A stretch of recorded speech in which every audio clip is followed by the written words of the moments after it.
अस्सलाम वालेकुम वरहमतुल्लाहि वबरकातुहू। मैं हूं दादा homeopath doctor Mohammad Siddiq Ishal homeopathic clinic Ukhara से। आज की हमारी होम्योपैथिक रेमेडी का नाम है कैमोमिला। ये होम्योपैथिक रेमेडी दरअसल बेपरवाह लोगों के लिए है। इसमें बच्चों और बूढ़ों की अलामत ज्यादा हैं, लेकिन नौजवान भी अगर वो बेपरवाह हैं, दिमागी अलामत इसकी ये है कि बच्चा हो या बूढ़ा हो या नौजवान हो, वो इंतहाई दिमागी तौर पर फारग होता है, ऐसी वैसी बातें कहता है जिसका उसको खुद भी नहीं पता होता कि मैं क्या कह रहा हूँ। इंतहाई बेसब्रा होता है, लापरवाह होता है और बदतमीज भी होता है, और हत्ता के वो अपने मुआलिद के साथ भी बेसब्री और बदतमीजी के साथ पेश आता है। और बच्चे खास तौर पर अपनी माँ की गोद को नहीं छोड़ते, क्योंकि वो बुज़दिल भी होते हैं साथ साथ कि हमें उधर से पिटाई ना हो जाए, लिहाजा वो अपनी माँ के साथ चिमटे रहते हैं। जब ये अलामत हों तो कैमोमिला अल्हम्दुलिल्लाह बेहतरीन दवा है। इसी तरह से वो मरीज अपने तमाम मामलात में बेपरवाह होता है और उसके अंदर परागंदगी पाई जाती है, इतनी बेपरवाही कि बेपरवाही के साथ साथ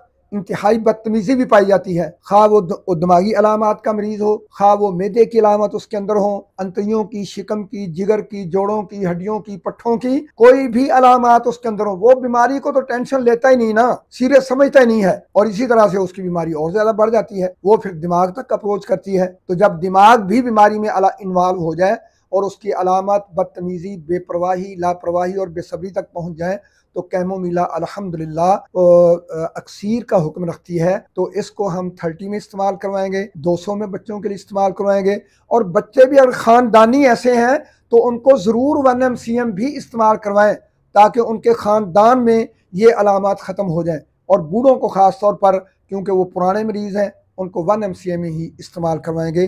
तो इंशाअल्लाह अल्लाह रब्बुल इज़्ज़त ऐसे तमाम मरीज़ों को शफ़ाए कुल्ली अनायत फरमाएंगे। अस्सलामु अलैकुम वरहमतुल्लाहि वबरकातुहू।